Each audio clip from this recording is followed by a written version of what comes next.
I hope everyone can hear me okay. Welcome to our second VLS session. My name is Dr. Maria Murray, and I'm the CEO of the Reading League, and I'm so happy to be here with everyone. I just love seeing all the names and places roll by in our chat. So this evening, of course, would not be possible without sponsors whose commitment to our mission is very clear.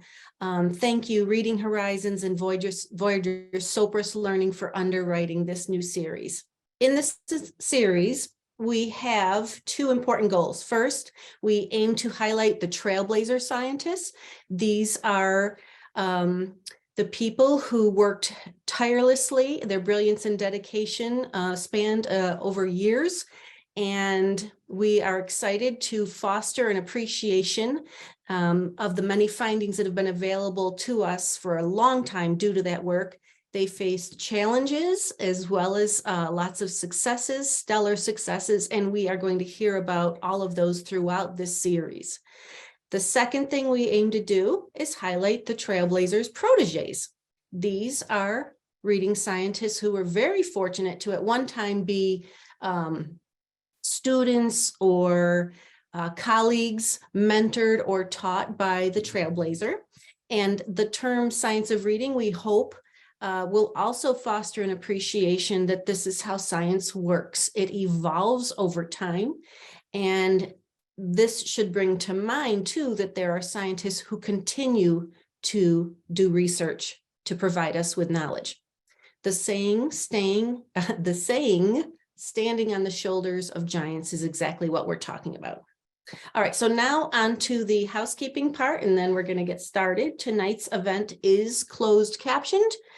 It's being recorded, and in a few days, everyone will get an email with a link to the recording. During the event, I'll drop just a few links into the chat. Last time I just kept burying all the messages in the chat. I won't do that again. You'll get just tonight a few of the many resources you're going to hear the scientists refer to. But first, I'll drop in their illustrious bios, and then in a few days, you're going to get a PDF of almost 40 resources that they're going to mention. Anyone who is here with us live will get a certificate of attendance. So to participate in tonight's event, if you have a question, type it into Q&A, question Q. And we're so excited that our scientists are joining us again tonight, by the way, I should mention that. For general chat, discussion, chat. So share on social media too, anything that you're learning, that you're excited about, that was amazing that you just heard. We should spread the word. And tonight we are offering a hashtag of TRL-VLS. TRL Virtual Lecture Series VLS. So let's get started. The recording of tonight's conversation between Drs. Barbara Foorman and Adrea Truckenmiller, woohoo, took place in January. They graciously joined me on Zoom, and they asked each other questions about how they came to even become reading scientists, what they've learned, what they continue to learn, challenges and successes, so much. And when we finish co-watching their conversation, we'll spend a bit more time with the Reading League's professional development team again. And for tonight's session, we're switching it up again a little bit based on comments from the last event. And the scientists are able to join us to answer questions and comment during that after party segment. So without further ado, it's time to listen in. Let's enjoy and learn.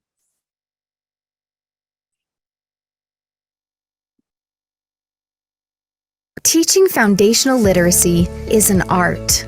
But, as you well know, it's also a late-night, data tracking, group shuffling, decodable text selecting, labor-intensive science. At Reading Horizons, we believe your energy ought to be reserved for what only you can bring to the classroom, the art of teaching. That's why we created the next generation of Reading Horizons Discovery, a fully tech-enabled all-in-one tool that makes foundational reading instruction easier to manage in the classroom. Let's set the scene. You've got 10 minutes before your students return from recess for your literacy block. No problem. Simply log in and pick up where you left off yesterday. On your welcome screen, review a short lesson summary and a few materials to gather. If you can't quite remember what you learned in your professional learning over the summer, just watch a short on-demand training to refresh your memory. As your students file back into the classroom, tap the broadcast icon to display student visuals on your smartboard or TV and cue up the script, a support for you as you teach, to remind you of critical teaching points as you go. As students participate in the lesson, discreetly mark them as red, yellow, or green, representing your on-the-spot assessment of their pronunciation, decoding skills, and attention. When you're done, instruct students to take a skill checkup, a fun, corresponding game-like activity that was automatically assigned to them when you started the lesson. Then after they've taken the skill checkup, split them into already sorted groups based on your in-lesson tracking. Observe students as they complete engaging activities that reinforce your lesson and further check their understanding. Follow along in your Insights view to see where every student or the class as a whole stands in real time. At a glance, you'll know what percentage of students are at or above skill level, who needs intervention, and which strategies are your next best step. We hear it all the time. It feels like magic. In reality, it's nearly 40 years of proven science baked into a next-generation, intuitive, tech-enabled tool designed around what teachers told us they wanted. Reading Horizons, where reading momentum begins.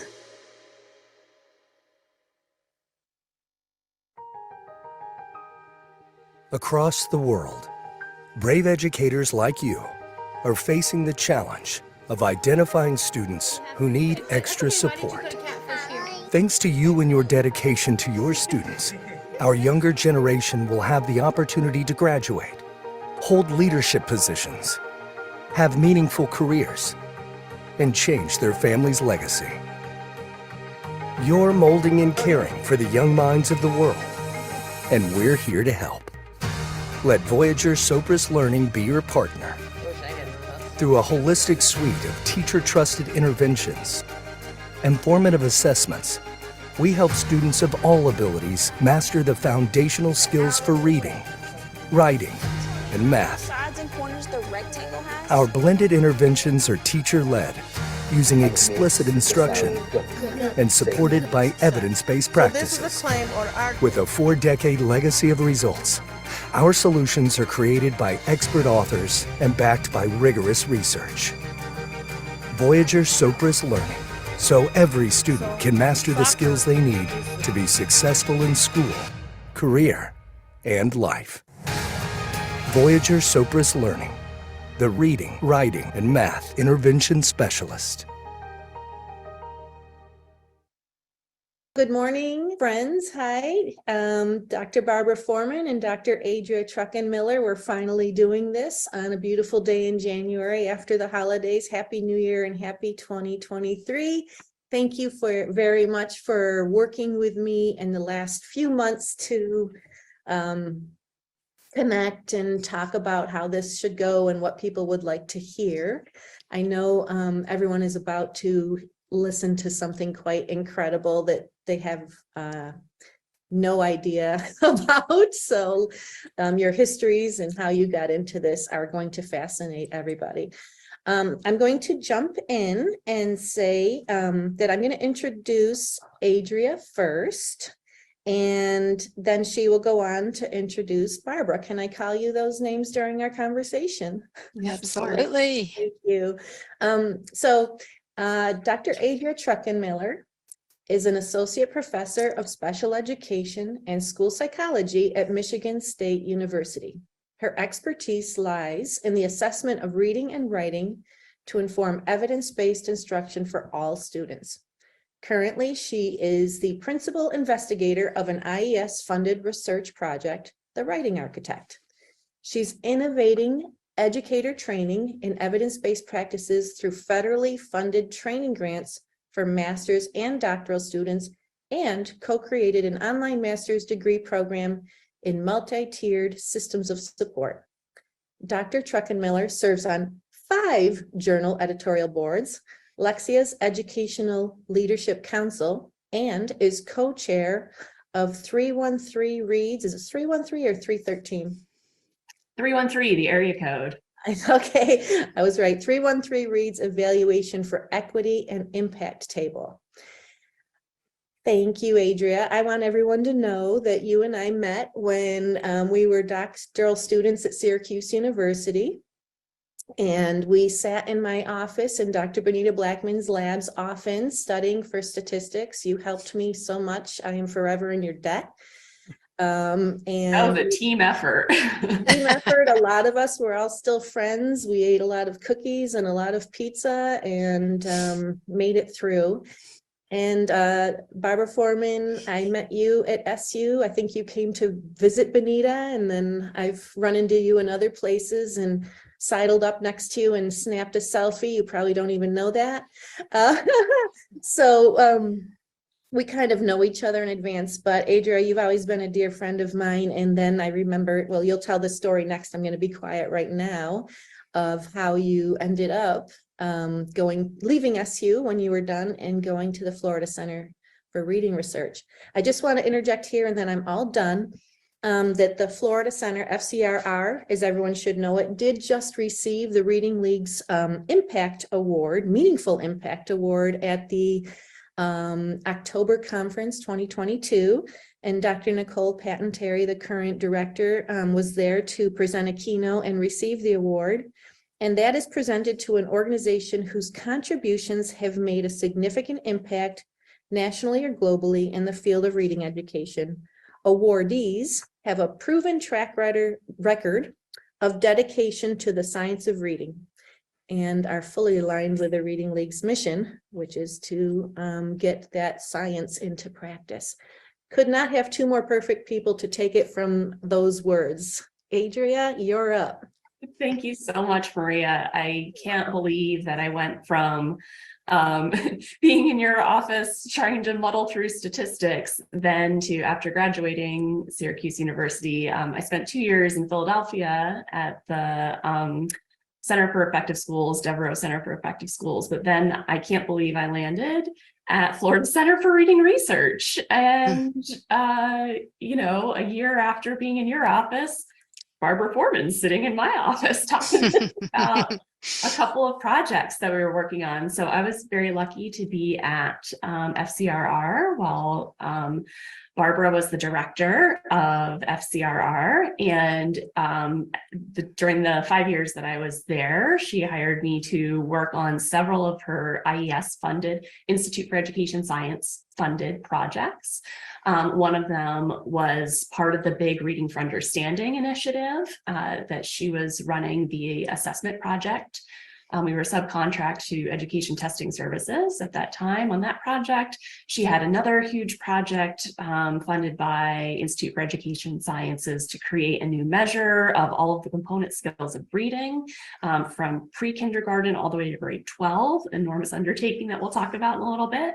And then she also started the Regional Education Laboratory Southeast, which is also funded through a different arm of the Institute for Education Sciences. So with that project, we got to work with the 6 states in the Southeast, including a big project with Mississippi when Mississippi was first starting their big 3rd grade reading initiative. That was really exciting. So lots of exciting things happening then. So I'll first start by introducing Dr. Barbara Foorman.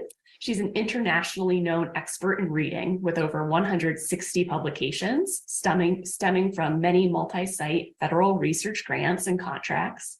Dr. Foorman's research focuses on reading and language development, instruction, and assessment. She is Emeritus Professor of Education, Director Emeritus of the Florida Center for Reading Research, and past Director of the Regional Education Laboratory Southeast at Florida State University. Dr. Foorman serves on several editorial boards and has served on national consensus panels in reading, and she chaired the Institute for Education Sciences Practice Guide panel on the foundational reading skills in support of reading for understanding in kindergarten through 3rd grade. She also developed literacy assessments for Texas and Florida and developed curricula in spelling, phonemic awareness, and vocabulary. And one of the things she did not put in her bio, but I had introduced her once at a brown bag series while at Florida State University. And in trying to come up with an impressive introduction for Barbara, I went through her CV and tried to count up all of the grant dollars that she's gone through from various internal and external sources.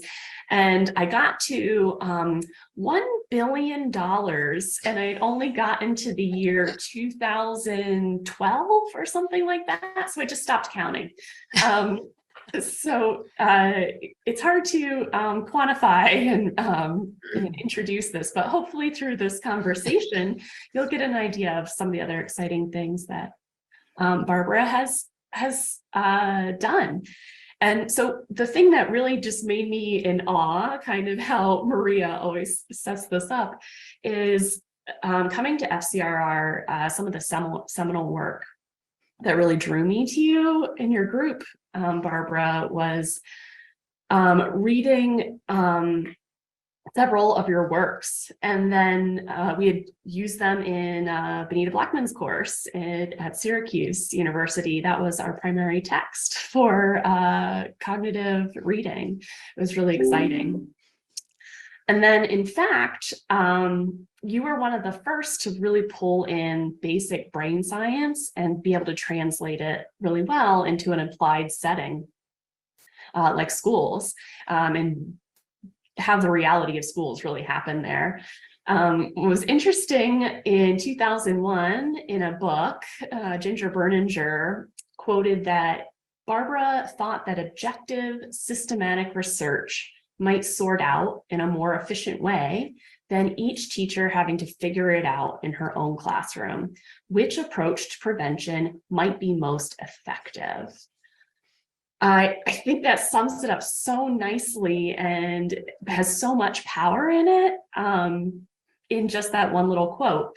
So I'm wondering, as we start out, how did you decide science needed to be applied to schools to teach reading? What's your origin story? Oh, thank you so much, Adrea. Yeah, that's interesting. I've often been asked how I got interested in reading research. And strangely enough, I became interested in how children learn to read through my study of Japanese as an undergraduate at Stanford University, and then subsequent time in Japan. And I marveled at how a nation with such a complex writing system, you know, they have 2 syllabaries and Chinese characters, and how that nation could have such a literate population. When you're on the mass transit in Japan, everyone's face is buried in a book. Might be a comic book, but nonetheless a book. But how could the United States, with just one writing system, the English alphabet, have such a high percent of students not proficient, as we see on the National Assessment of Educational Progress, the NAEP? So during my master's degree at Harvard in 1972, during Jean Charles' era, I taught reading to secondary students who were not proficient. And I decided that I need to earn my PhD at UC Berkeley's Reading and Language Development Program from 1993 to 1977 to better understand the research on beginning reading, because waiting to help kids learn to read when they're in secondary school is too late, painful for the students, difficult for the teachers. Linnea Airy was a few years ahead of me at UC Berkeley, and we remain close colleagues ever since. So that's my answer to your first question. Thanks. Yeah, that was, I'm sorry to say, long before I was born. Don't rub it in, Adrea. Right. But I'm so grateful. You are the protege scientist, but don't rub it in. I'm ancient. It's okay. The next generation, you know, has all these things that I don't understand as well. So it's all good. So I wanted to talk about a couple of the seminal works that really inform so much of what all of us do, and especially what really informed me. So there were 3 seminal articles that you really wrote, and I highlighted them in green on this graphic, that I think really drew the science of reading out of a sterile looking laboratory and into everyone's classroom.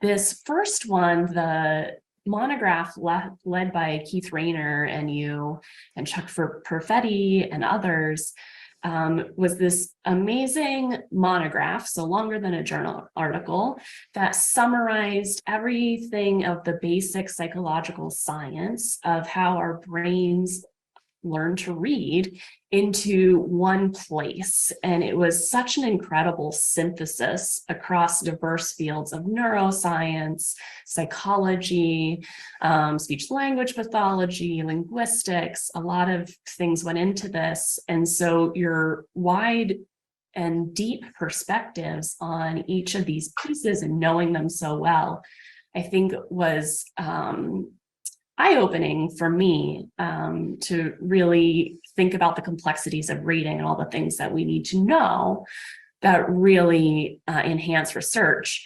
And then in 1998, you published this amazing study that actually went into real classrooms. You took that psychological science and applied it into real classrooms, large numbers of classrooms, and looked at, does this explicit instruction in reading do better than our other practices? And had very rigorous evidence to show, in fact, that it did. So I'm wondering what you learned from these studies and how did that shape your vision of the line of research that needed to be conducted in reading? All right, good question. Well, it started actually in the early 1980s. I visited the University of Oxford in England several times, and I became acquainted with Peter Bryant and Lynette Bradley and their randomized control study, RCT, of phonological awareness, which was published in the top journal Nature in 1983.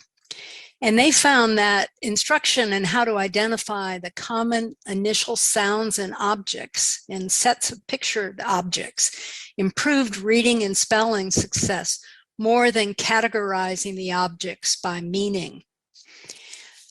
And later studies showed that combining phonological awareness training with letter sound instruction improved reading and spelling even more than phonological awareness alone.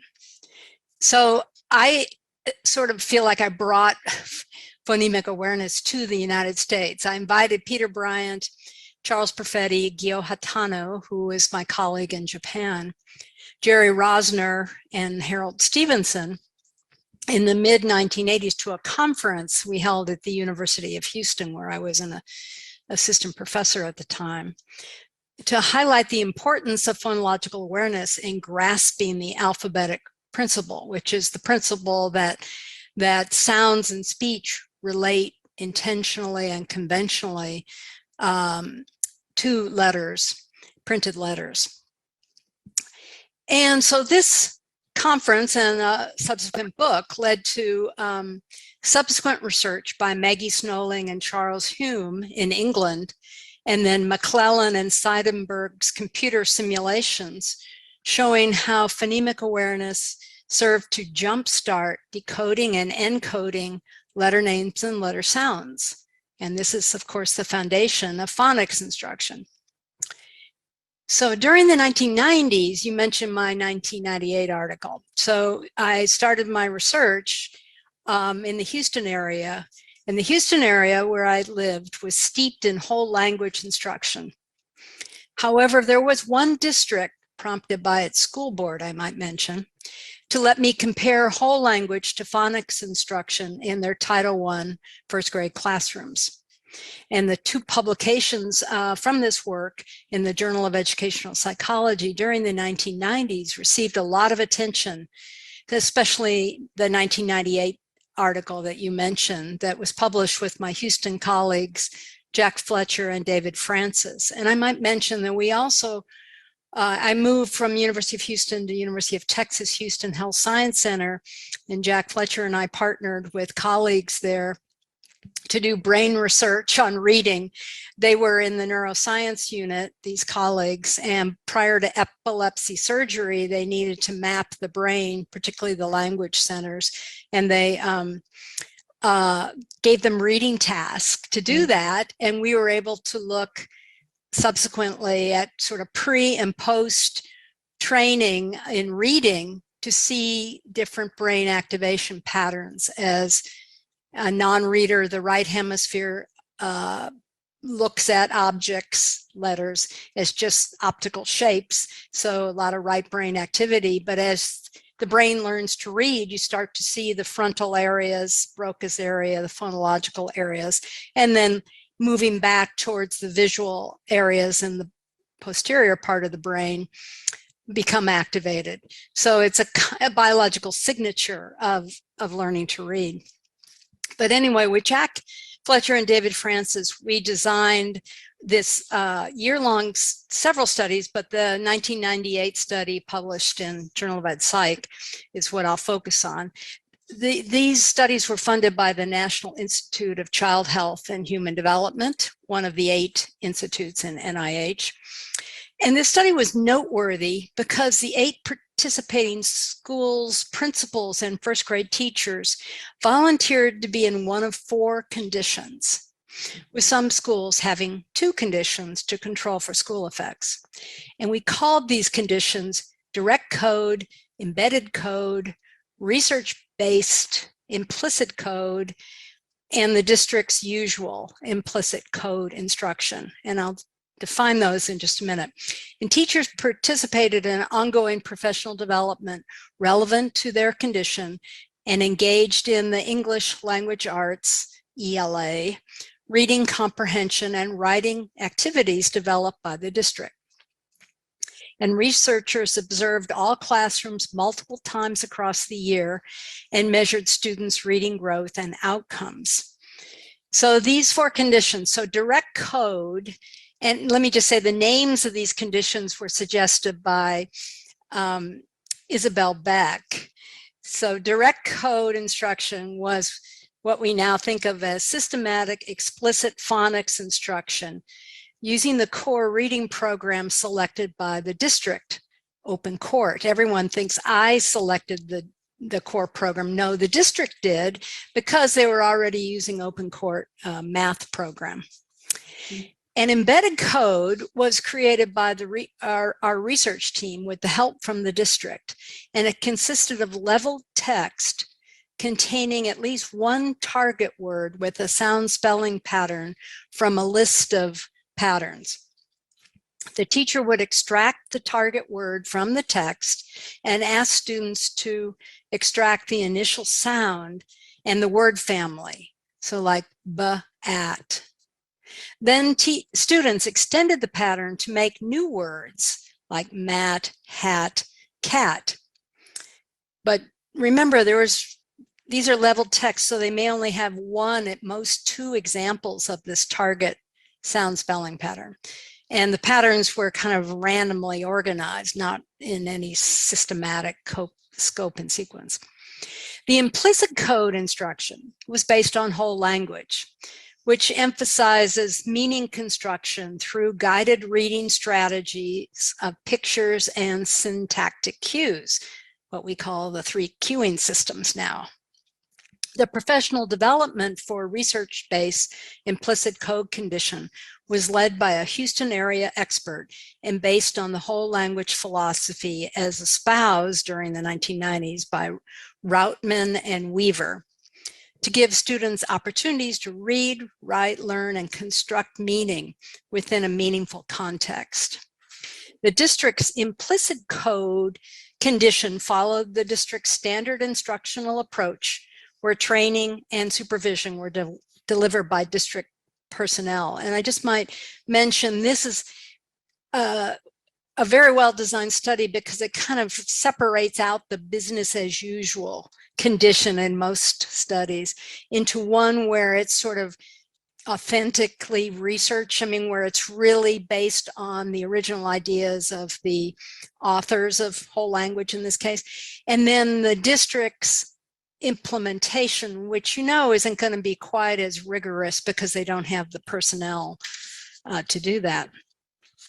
So children receiving the direct code instruction improved, these are the results of the study, they improved in word reading at a significantly faster rate and had significantly higher word recognition skills than those receiving the implicit code, which is whole language. And let me just mention that the word list we use for the word reading task was not aligned directly to open court. It was a word list we developed and used in many of our studies that used item response theory to actually order the words by difficulty. And these are words across the whole English language. So comprehension outcomes paralleled these word reading findings, but were less strong. Students' beginning scores in phonemic awareness, beginning of the year scores in phonemic awareness, were correlated with their word reading growth and predicted reading outcomes. So what's the conclusion of this 1998 study, which made me famous and infamous in the same breath? The conclusion is that direct, explicit, systematic phonics instruction matters to success in beginning reading. This study was highlighted subsequently in Catherine Snow and all of ours, Preventing Reading Difficulties in Young Children book, and also in Keith Rayner and my 2001 monograph, American Psychological Society monograph, How Psychological Science Informs the Teaching of Reading, which Adrea mentioned earlier. And that article was also excerpted into the Scientific American article. So it got a lot of attention, shall we say. Subsequently, we added Title I schools from the District of Columbia to the NICHD funded study. Another NIH actually asked us to extend our research and include Washington, D.C., and the U.S. Congress added $1 million so that my project director in D.C., Louisa Moats, could extend the professional development to all the students and teachers rather, in the D.C. public schools beyond just the schools in our study. And Louisa developed the letters professional development out of her excellent professional development in this project. I was on a webinar Saturday and she mentioned this work. Yeah, Yeah. that's right. Yeah, I would fly from Houston to DC and sleep on her couch for a week every month. Anyway, so this, by adding the DC public schools, we actually included several other curricula in our study, and we found effects of curricula were significant. But by holding them constant, we could then focus on teaching quality as it interacted with students' beginning of the year literacy skills in predicting reading outcomes. So teaching quality matters. And we also followed these students. We had been following them since kindergarten, but in 3rd and 4th grade, we saw that their vocabulary was still weak. We built a vocabulary curriculum, but also their writing. And partly their writing was weak because the teachers weren't teaching writing. So we did writing workshops for the teachers, and then we assessed whether the quality of teaching writing affected students' writing outcomes. And we found that the answer to that is yes. So the takeaway is that curriculum matters, both in reading and writing, spelling, whatever you do in literacy, and that the quality of teaching matters to students' success in reading and writing, both curriculum and quality. Moreover, we examined the relationship between reading and writing, and this is just up Adrea's alley, her interest in writing. And we found that not only were they highly related for individual students, but they were also so related for students in classrooms that they were essentially the same thing. And this suggests that teachers need to integrate reading and writing instruction so that they mutually support each other. Amazing. Oh my God. And finally, one other study that sort of evolved from this work is received funding from the National Science Foundation to create a computer database of the features of all the words in the student anthologies of 6 grade 1 core reading programs in the 2000 Texas adoption of ELA materials. And we discovered reasons for Open Court's curricular benefit relative to other core reading programs. First, students had the opportunity to practice and contrast the sound spelling patterns when they were taught, and were also given a blending strategy to aid in meaning. So in other words, if you're going to teach phonics, make sure the kids have an opportunity to practice those letter sound patterns in the text that they're reading. And this is what we call decodable text. Second, vocabulary and grammatical complexity in the passages in the anthologies gradually increased across the year, thereby providing students with more challenging text as they became better readers. The 2 most widely adopted core reading programs at the time, Houghton Mifflin and Harcourt, which have now combined, did not align the words in the anthologies with the phonic patterns taught, therefore hindering students' decoding of the words and compromising comprehension. Additionally, words' oral and printed frequencies and sentences' grammatical complexity were not thoughtfully sequenced across the year to support student learning in those 2, in the Houghton Mifflin and Harcourt. And I say this is, people say that's old research, but subsequently in the REL, we did some similar research with the Houghton Mifflin Harcourt combination, which was adopted in Florida, and we saw similar disconnects, lack of a learning theory, if you will, and how the core reading programs are constructed. They're constructed by committee, and you often don't get coherence when you do that. Okay, so that's a long-winded answer to your second question, Adrea. I learned so much more about Yes. those studies just from listening to you talk about it. And one of the amazing benefits that I had at FCRR, being able to chat with you on a pretty regular basis, was learning some of these stories behind the studies and hearing you talk about them, and especially this reaction to this kind of heated reaction to your work and to the work that the National Reading Panel was doing. And you wrote a response to the National Reading Panel criticism. And you really started a lot of things to really promote the science of reading based on this reaction. So I'm wondering if you can share with everybody else, because I was so fascinated by your stories of this, if you would be willing to share the controversy with others.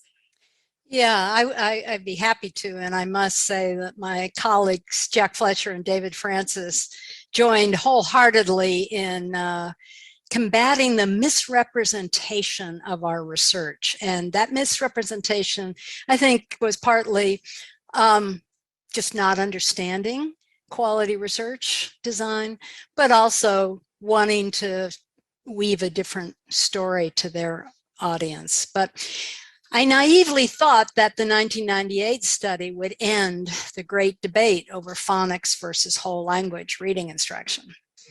And when I presented the study at the International Reading Association conference, this now called International Literacy Association, in 1995, Ken Goodman and his followers showed up wearing black armbands to protest my presentation. And my colleagues, David Francis and Chris Schassneider, who are both big, strong guys, escorted me into the presentation room and scared off the protesters. I never feared for my life, but it was a bit of a dramatic situation. Our critics were Ken Goodman and others were convinced that systematic, explicit instruction in how letters and sounds relate, which is the alphabetic principle, was boring, You heard that word again. Skill and drill, boring.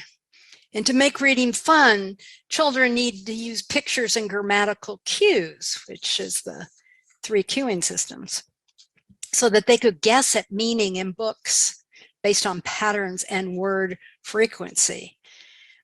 And I just have to interject here that during the pandemic, I taught my granddaughters to read because Zoom wasn't doing a great job of it. And kids love to know how the alphabet works. They love to be able to read and practice in decodable books before they move on to level text. You know, pattern books, Brown Bear are fun. You should do them. But you really have to crack the code and understand how the alphabet works if you're going to be a good reader. And if you have to do it on your own because no one's teaching you, it can be a struggle.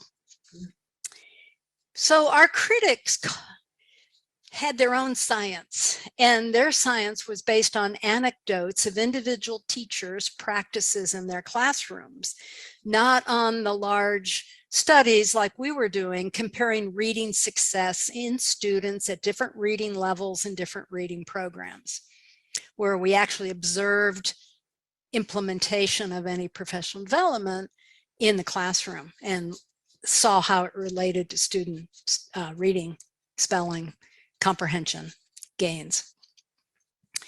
Now, you mentioned the National Reading Panel. I was a technical advisor on the alphabetics chapter of the National Reading Panel report, but I didn't personally suffer from criticism of the report the way the authors did. And I just felt, you know, now in my retirement, I live near to Linnea Airy, who is the author of that chapter. And she and I talk about her struggle with criticism of what she did. And she was the only chapter that actually did a meta-analysis, meaning to survey all of the studies on phonemic awareness and phonics.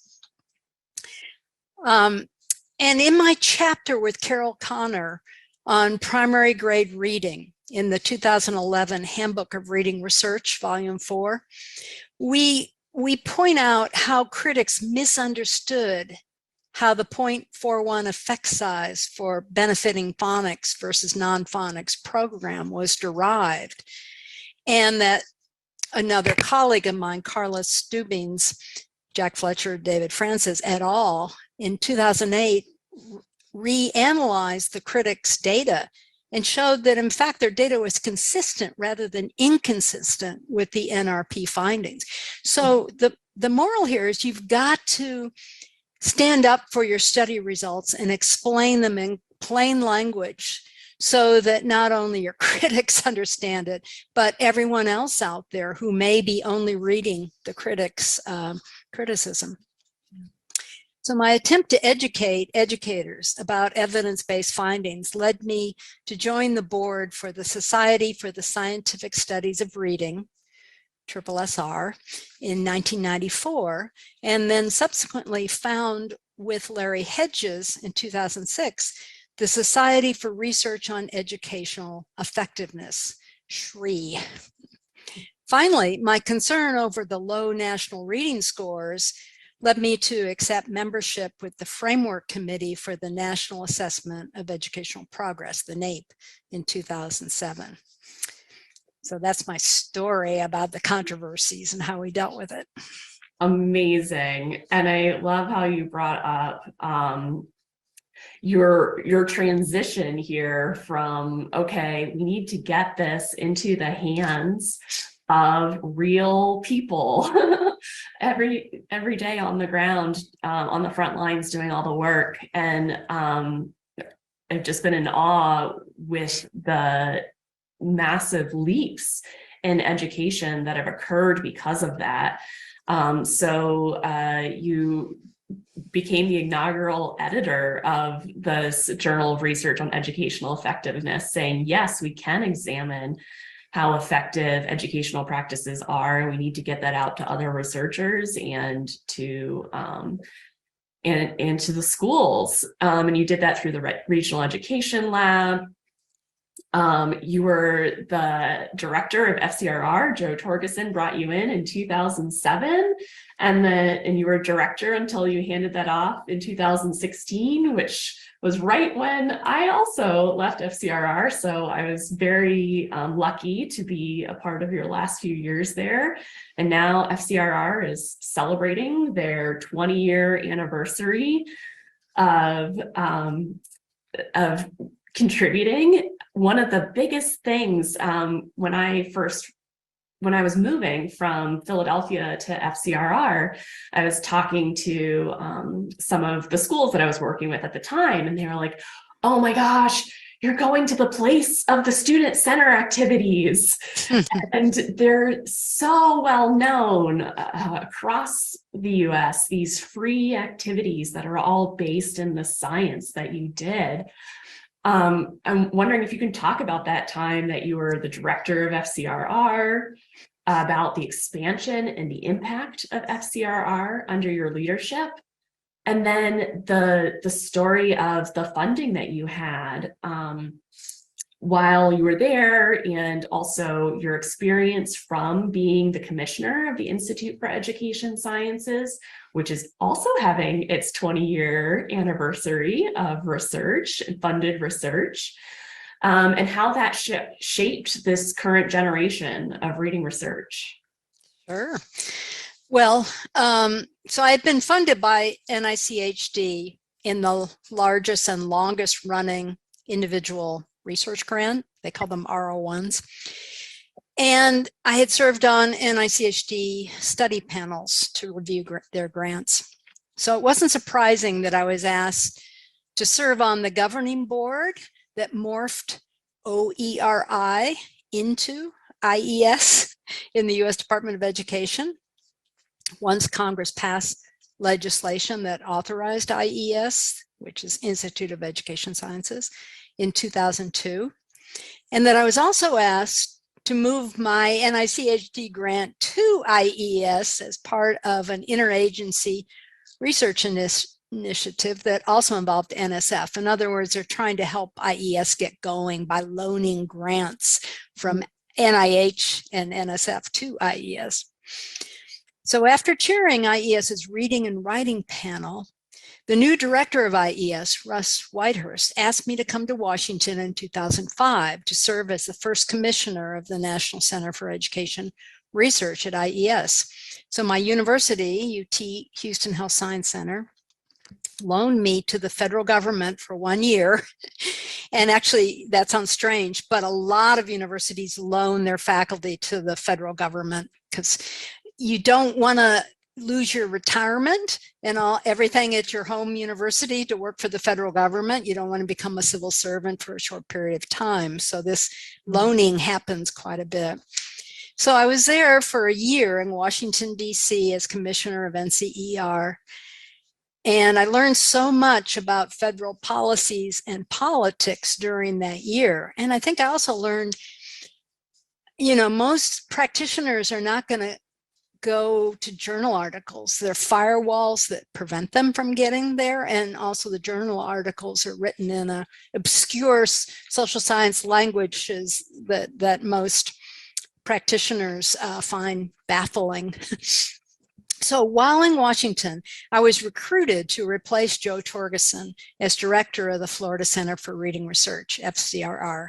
And I'd heard of the student center activities, of course. I mean, I was in Texas working on the Texas Reading Initiative prior to going to Washington. And we in Texas use the student center activities all the time. There were over 100,000 downloads of those activities from all the English-speaking world. So I jumped at the opportunity because Joe Torgerson had also had one of those NICHD early intervention grants. So we knew each other through that work.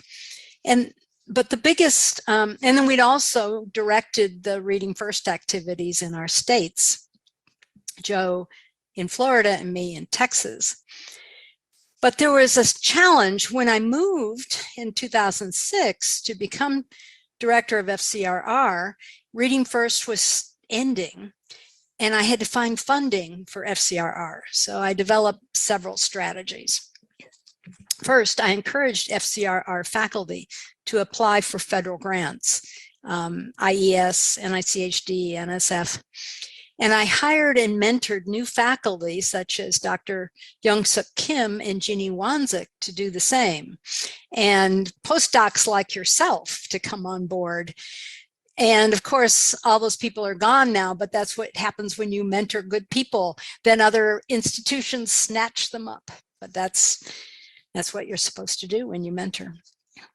Second, I retained the excellent non-tenure track faculty that Joe Torgerson had hired for Reading First by winning the Race to the Top contract from the Florida Department of Education to develop reading, curricular materials, and assessments.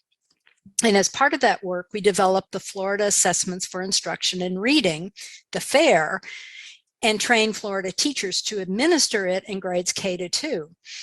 And I was asked to do this because I had developed the Texas Primary Reading Inventory with my colleagues, Jack Fletcher and David Francis, while in Texas. So it wasn't new, but it was a challenge. And Adrea, you were very involved in the work with the FAIR, as we called it. Also, you have another question about FCRR and the Regional Education Lab and how that came about. Yeah. So that was another strategy to get funding. While in Washington, I learned this secret that IES funds grants, but they also fund these huge contracts to the 10 regional service centers across the United States. And that's in IES's authorization and goes back, those RELs go back to 1965. So they're much longer embedded in the bureaucracy than IES is. And they're quite large grants, contracts actually. That's the year I was born, so I know how old that is. That's right. So the regional labs, you know, they partner with educators and policymakers, and for nearly 60 years, they've collaborated with school districts, state departments of ed, et cetera, with the goal of improving learner outcomes. But we were the first university to compete for our regional lab as the prime. Universities have been subcontracts, but not primes. And we won the contract in 2012 and then recompeted it and won again in 2017. And I'm happy to say that Dr. Nicole Patton-Terry, you mentioned the current director of FCRR, has won it again in 2022. So we have, I'd like to think that we have upped the bar for the regional labs with our goal of infusing evidence-based practice into the regional lab work. But anyway, such a large federal contract provided the infrastructure support and allowed FCRR to make high leverage partnerships with state departments, state boards of education, and education oversight committees in state legislatures in the Southeast. And through these partnerships, the REL Southeast was able to conduct research, develop tools, and provide evidence-based professional development. And I'm particularly proud of our work in Mississippi with Dr. Carrie Wright, who is recently retired from Mississippi, but under her, she developed, she got funds from the legislature and approval from the state board to implement a literacy initiative in the low performing schools in grades K-3. And we worked with her to evaluate this program. And she selected the letters, professional development for all the teachers in these low performing schools. And we helped her hire the best of the best reading coaches across the state to help implement the letters professional development in the classroom. And we taught them how to observe in the classroom to see if the letters practices were actually being implemented with fidelity and whether students were engaged. And then we looked to see if the gains in the professional development, we had pre and post tests to measure gains in teacher knowledge, those gains were associated with our observations of the implementation of letters in the classroom and students' engagement, and associated with students' progress monitoring on their reading assessment. And then a year later, the 3rd grade cohort took the 4th grade reading NAEP, and Mississippi was the only state in the nation that had significant improvement in reading. And they've continued to do well. And the regional lab under Nicole has continued to help them with that cohort of students as they move into upper elementary and middle and high school to make sure they maintain their gains. So I'm very proud of the work that Carrie Wright has done. Not only has she carried the work upward into upper elementary and secondary levels, but she has also designed a preschool initiative to improve language development for all children. And these are the Head Start centers, the coalitions, the collaboratives, and school-based, public school-based programs. And the regional lab has helped her with that work as well.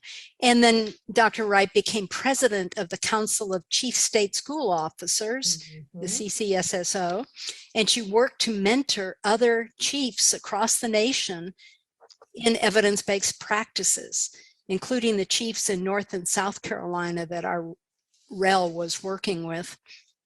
I remember sitting in an airport with her once, and she purposely missed her plane so she could continue a conversation with one of the chiefs who was on our governing board for the REL. I mean, she was that kind of person, and that's what you need.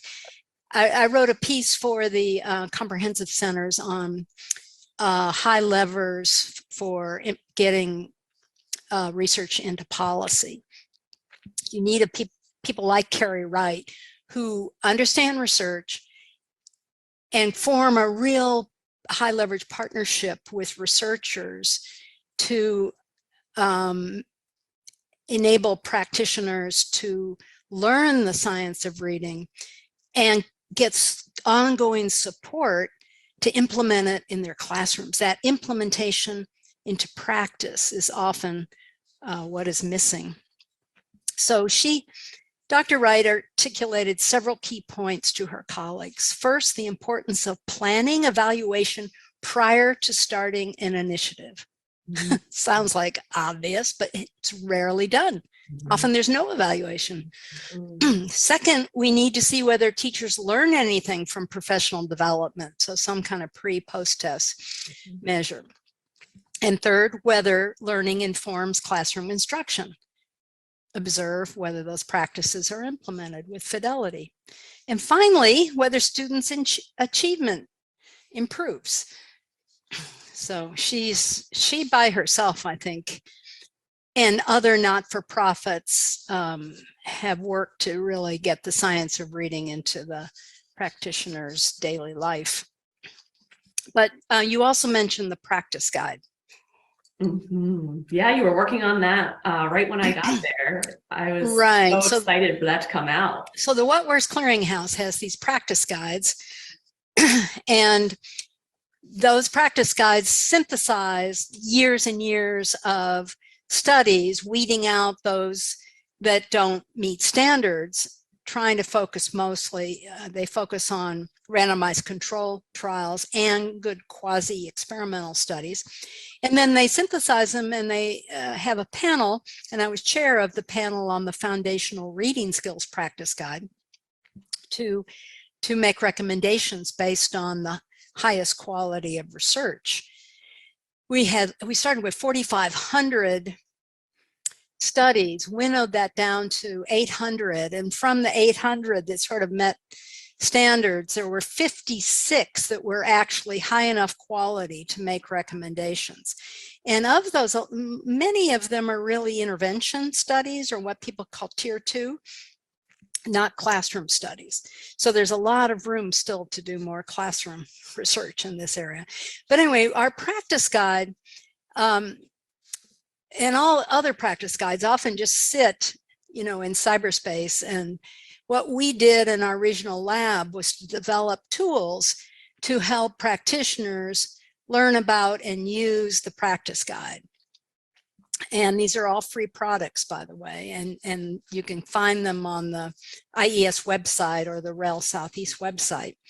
And we developed, for example, professional learning community guides for teachers with embedded videos of how to implement the recommended practices, and a guide with vignettes and videos for in-person and online courses for pre-service and in-service teachers, because unless you get the science of reading into pre-service teacher certification, it's going to be so much harder at the in-service level. And I'm happy to say that these products and publications are used widely by practitioners across the United States, and now have set a high bar for the other RELs in how to engage in rigorous and relevant work with practitioners. I'm also proud to say, Barbara, that that I love the videos, especially with the practice guide, and I have them embedded in my pre-service and in-service courses. They're the first question I ask. Who's heard of practice guides? Yes, and I get 0 hands, but by the end, that better be their first stop in research-based materials. And this rich history is so amazing and so insightful that you've shared with us. I'm so excited about, and especially with what the Reading League is doing too, and getting this decoding instruction into classrooms where you're looking for the impact and then having it. And so I'm so interested. I learned so much at FCRR from the latter half of your career, where you focused on the other half of the simple view of reading. So that listening comprehension and breaking down what's that language comprehension strand of the simple view of reading. You tasked me with overseeing developing some of those academic language measures, which was a hugely formative experience for me. And I'm wondering if you could tell all of us the importance of academic language, how you got interested in that. And then when I was at FCRR, every once in a while you would talk about reading the tea leaves of the future. So I was wondering if you could swirl your tea leaves and provide any insight on why you think academic language is not taking off as much currently. Oh, sure. Well, so my interest in language development began in my PhD program in the 1970s, and my cross-linguistic research stimulated by Professor Dan Slobin at UC Berkeley. And he was very interested in my knowledge of Japanese. He himself spoke 7 different languages and studied child language in all of them. Wow. So when I chaired the Wentworth Clearinghouse Practice Guide on Foundational Reading Skills, I was discouraged by the minimal level of evidence for academic language. Because academic language is a critical part of oral language. And what is it? Well, it includes inferential language, which is articulating ideas beyond the immediate context. It includes narrative language, which is relating a series of fictional and non-fictional events. And thirdly, it's comprehension and use of a wide range of academic vocabulary and grammatical structures common in books and at school. In other words, we don't speak in our oral language with a lot of embedded clauses, but in books, there are plenty of them. And so that's what academic language is. And I think part of the reason that academic language hasn't gotten more press is that the listening comprehension measures, for example, often lack reliability. So we need to develop better measures to be able to measure things reliably. And then secondly, if you're going to look at reading comprehension and listening comprehension, you'd want to equate the passages that they're either reading or listening. And as you know, as passages get longer and longer, it's hard to listen to them because you have to keep your attention going. So it becomes tricky to measure listening comprehension in an equated manner as reading comprehension. So those are some of the challenges around measuring academic language. Most people just focus on vocabulary. Mm-hmm. But I succeeded in making academic language the first recommendation in the practice guide on foundational reading skills by pointing to the research on the dimensionality of language as it relates to reading. What does that mean? Well, we had included academic language measures that you helped work on of vocabulary, listening, comprehension, and syntax in our print and computer adaptive versions of the Florida Assessment for Instruction and Reading, the FAIR. And analyses of FAIR data with FCRR colleagues, Yakov, Pescher, and yourself, and others serve to clarify how the components of language join together in predicting reading outcomes in grades 1 through grade 10. So we were able to expand the simple view of reading research and to move beyond practitioners' descriptive learning profiles by relating literacy skills to standardized reading outcomes. And finally, we discovered this large overlap between decoding and language in predicting reading comprehension in grades 1 to 10. And this large overlap suggests that reading instruction needs to integrate language and decoding skills if children are to understand what they read. And the current interest in dyslexia has highlighted the importance of decoding skills, but underemphasized the importance of academic language. The exception, however, is in research on English language learners, where the importance of oral and written academic language is clearly recognized. So that's the end of my long statement on academic language. I mean, we could go on for days, and that was one of the best things that I loved about being at FCRR was hearing you and Hugh Katz and Yakov Petcher and Chris Schatzsnyder and Chris Lonergan talk about these things and bringing in other people. At the time, Nicole Patenteri would come in frequently to talk as well, to hear what are the big challenges in research and where we need to go. I think it was so incredibly transformative for me especially, and for the whole field. So thank you for sharing it widely. So Adrea, now turning to you, my protege, what is your overall approach to research since leaving FCRR? I can't believe my career since FCRR launched it. So thanks for asking about that. I was so curious when I worked at FCRR, spent a ton of time with standards for teaching and learned them. I can still recite the Common Core state standards. I don't know why, but I was just shocked by standards defining what the goals of education were, but don't tell you anything about how to get there. And of course we want kids to read. And while I was in Florida, there was controversy over the standards. And when they put the standards up for public comment and asked for people to change the wording, everybody's like, there's no changes, because of course we want students to read and understand grade level words and text and to be able to write narrative and informational and persuasive text. So how do we shift from, okay, yes, we all agree on these goals of education, to what are the things that we actually need? What's the content of what we need to teach in classrooms? And so it shifts to what's students' developmental journey? What are those specific skills? What's the knowledge? What's the motivation and self-efficacy that are the key levers that really drive those positive life outcomes that have been found in the many decades of research that you and your colleagues have been doing?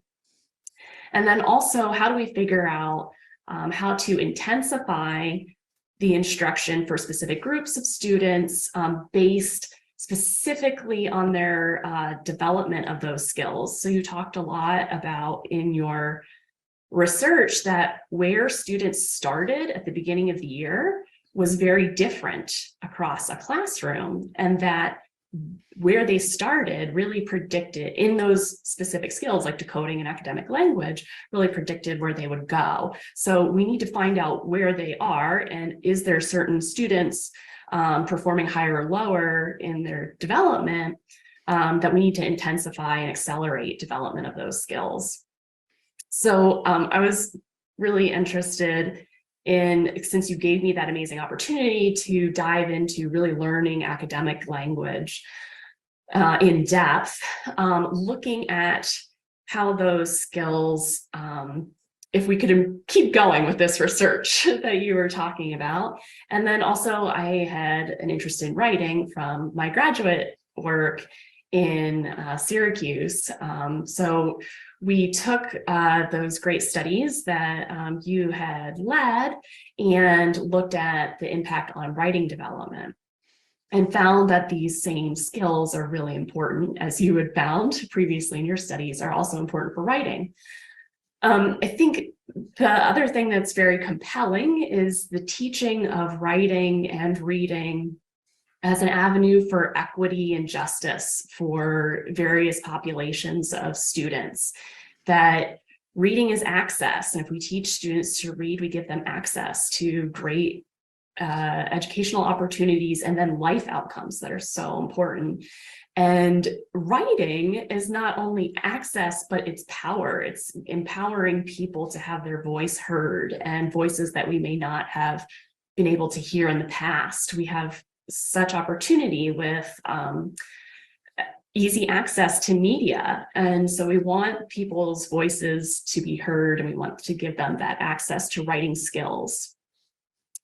Also, academic language as an avenue for increasing the diversity representation in high-paying STEM fields in order to get into science, education, mathematics, and even the arts fields. We have specific vocabulary words that we use in those fields. And if you don't have a strong foundation in being able to learn new academic vocabulary and those embedded clauses that we need to write to communicate our work, it's really hard to have access to those fields.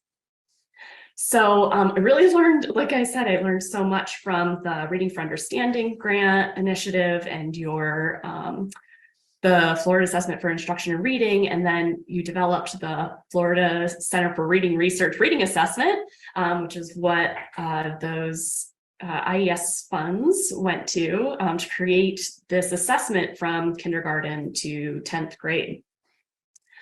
And it's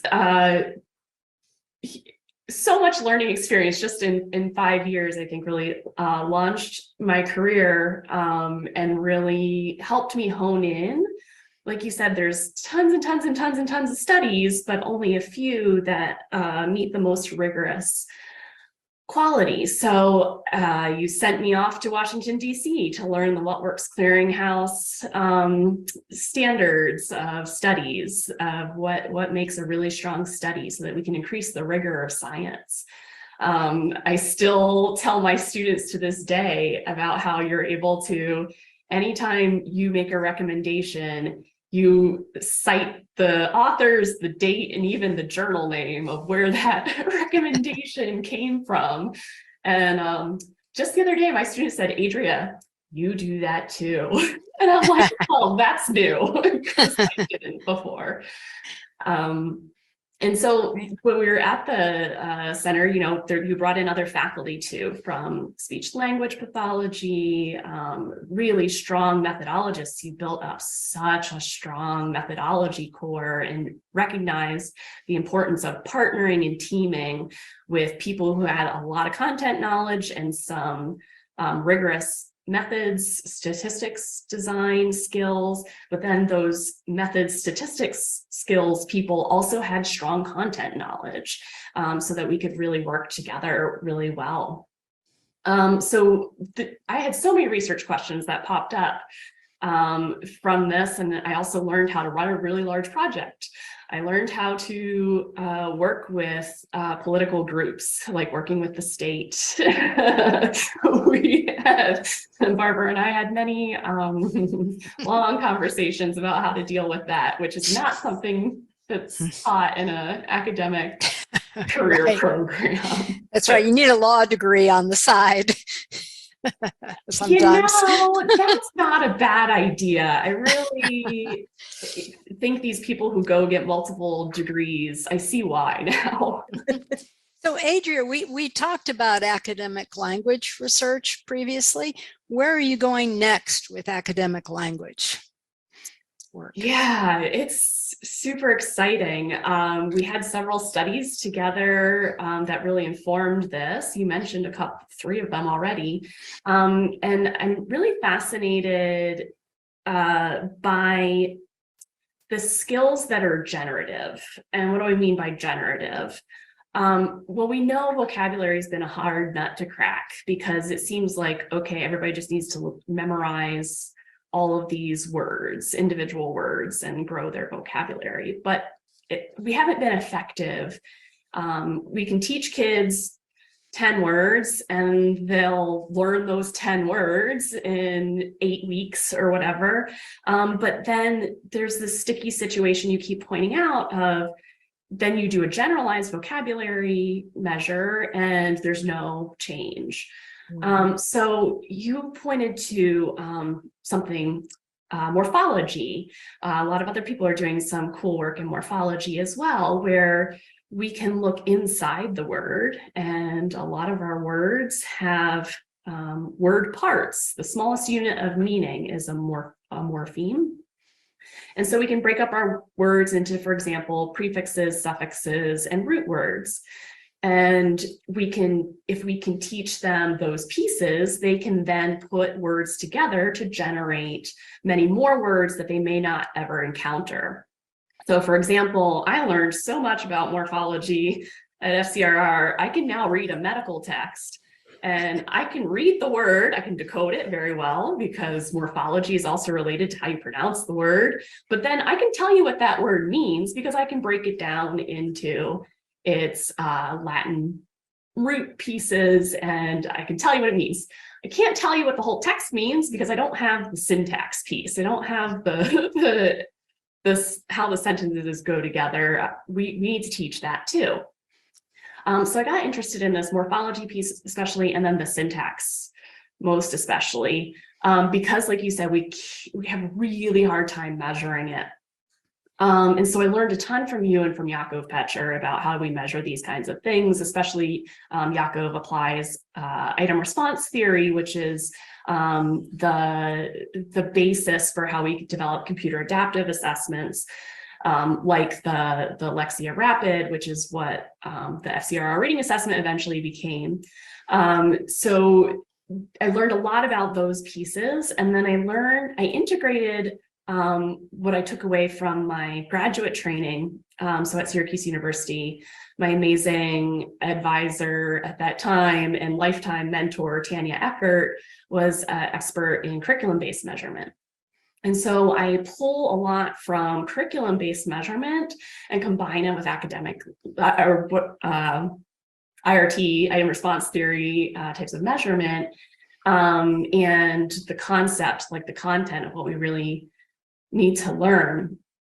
And so that's really driven my academic language research, which then fed into my writing research. So I was trying to figure out maybe a way we could measure better students' academic vocabulary and syntax within their written responses. And so we have a lot of historical work has looked at narrative writing, students' narrative writing. They write a story. But there isn't as much work on informational writing. So writing about science and social studies texts where you'd be more likely to see academic language, and we need to develop that academic language. So I expanded curriculum-based measurement. So like in reading, that's reading a passage out loud and counting the number of words that students read correctly. In writing, it's for an informational text like I created some passages and I equated them based on what I learned at FCRR to make sure that there's no variance due to the passage. So students read the text and then they write about it. And it's usually an informational question that they're asked to respond to. And then for curriculum-based measures, you count how many words they wrote, count how many correct words they wrote, as in spelled correctly, how many words are in correct grammatical sequence. And then I was able to break that down and see that not only were we finding out how much they wrote, but those measures could also tell us, and they related to students' vocabulary and syntactic abilities. And that was pretty shocking. So the Writing Architect project, there's a study we just published in 2020 in the Journal of Special Education. We found that these curriculum-based measures could predict more than 50% of students' differences in their performance on the state test at the end of the year. And we identified these areas. We were able to subdivide these areas, which curriculum-based measurement hasn't done since the 90s with Lynn and Doug Fuchs' work. And they did it with reading and math and spelling. And we were able to show that our curriculum-based measures in grades 3 through 8, we could pull out their typing fluency, their spelling, their punctuation, their planning abilities, their vocabulary, and their number of organized ideas. And what we really wanted to do to keep driving this rigorous research into instruction was then line up each of those areas, those skills, sub-skills we found, to research-based instructional materials that have been pretty effective in several decades of research. So my colleague here at MSU, Gary Troya, has been involved with this, along with Karen Harris, Steve Graham, Linda Mason, and others that have been around for a long time and have been freely available. I'm always shocked with how few people have heard of evidence-based practices in writing, even though they've been, I know in conversations with Karen Harris, she's talked about in making sure everything she has will always be free or very low cost to purchase. And I've been excited partnering with the Reading League, the recent Reading League series, journal series on evidence-based practices and how different sciences inform the science of reading. And so doctoral student Brennan Chandler and I wrote an article for the Reading League Journal where we summarized some of these research-based instructional materials. And so I look forward to continuing that work and connecting how we assess writing. And then writing takes a long time to code. I see why not a lot of people do writing research, because you have a short career, and if you spend years coding writing data, it really takes a while. So I was very lucky to continue taking all the information I learned about reading screening from FCRR and conducted a couple of reading screening studies that were really getting at the questions that teachers have. And I took this same concept of let's break down the component skills of reading and figure out if we can get that information from the screeners that are out there. And I think we have a lot of work to do. There's some good reading screeners out there, but there's still some more work to be done. But the implementation side of this, I was really shocked to find out the proliferation of not helpful reading screeners that are out there and that are highly used by schools. So I really wanted to grab a hold of these couple of concepts and try to put them together. So I dove into the WWC, the What Works Clearinghouse interventions, and I looked at what sub-skills of reading that these interventions had an impact on. Because the What Works Clearinghouse website currently, I mean, they've broken it down a little bit more now, but previously they would just say, okay, these are the interventions that have an impact on reading, and you don't know which parts of reading they have an impact on. Mm-hmm. So I mined the What Works Clearinghouse database of interventions, and I pulled out the effects on each of the sub-skills of reading, and I put them in a table, and I said, here are the interventions, and here's which sub-skills of reading they have an impact on. And then I'm like, okay, now how can you say, take this intervention and decide which students should get these interventions? So I took our definitions of each of the sub-skills of reading and put them into a table to make it easier for practitioners to grasp, and then created a table of actually reliable and valid measures that can capture those specific skills. So then schools can line these things up. Here's the reliable and valid data from certain assessments that line up with these skills we know are really important based on Barbara's work from Reading for Understanding. And then here are the evidence-based practices that it lines up with. And then my next question from there was, okay, these are all great, but schools aren't using these. So, Yeah. So what are schools using? And I was really lucky to partner with a school district here in Michigan, based on when my doctoral students came in ready to go and really interested in this area as well. We looked at their school's implementation of reading screening. And when researchers talk about reading screening, what we're typically doing is looking at one reading screener and saying how good it is at predicting outcomes. But in reality, schools are using more than one. I think some people have talked about, some schools using up to 7 reading screeners, which sounds like way too much time to me. So typically in a lot of the schools I've been talking to in Michigan, they use 3. And I was surprised they used 3. Why are you using 3? And this one particular school was using a curriculum-based measure reading screener, which are very common. They were using a computer adaptive reading screener, which are very common. And they were using a reading inventory, which are the most common. And so I thought, I think you're using the 3 of these because maybe you have some professionals who each see some benefit in one or the other and have been trained in one or the other. And so you're just kind of adding them on. So I wonder what the accuracy of these are using them together, because they're not making a decision based on one of them. They're looking at all 3 scores and making a decision. So what's the accuracy of that decision?